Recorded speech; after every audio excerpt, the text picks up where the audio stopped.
Hi, I'm David with Dig It TV, and we are at the Museum of Islay Life, which showcases over 10,000 years of island history.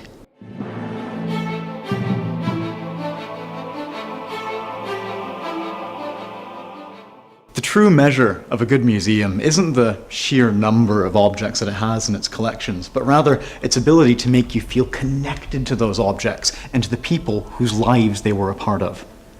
In that sense, the Museum of Islay Life truly excels.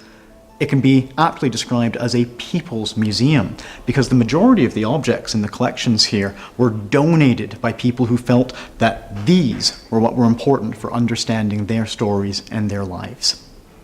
When most people think Islay, they think whiskey, and you can't fault them. It is very, very good. So we'd be remiss if we didn't at least mention some of the artifacts here which relate to whiskey distilling. So just beside me is an illicit still, used up to the early 19th century. Mind you, there's so much more to the island's history than just whiskey, so let's check that out.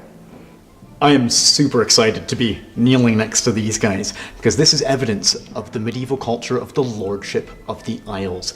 And ever since I arrived in Scotland 6 years ago, I've been wanting to come to Islay, because it's the heart of the medieval lordship. Now, if you're a Game of Thrones fan, you'll like the Lords of the Isles too. It's almost certain that they were a major inspiration for the Ironborn culture in Westeros. They ruled the waves with their longships, with a network of castles and burlins. They dominated the west coast of Scotland.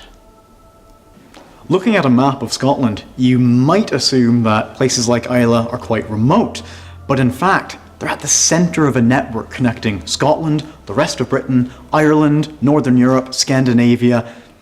It's an international hub. There have been thriving communities on Islay for 10,000 years, as you can see in the displays around me. Because this is a people's museum, you really get that personal touch, and there are lots of objects which you wouldn't find at many other museums. Case in point, a telephone switchboard used up until 1974. And that's really one of the great things about this place. It's not just telling us about Islay in the past, it's telling us about Islay in the present, a story that is still being told.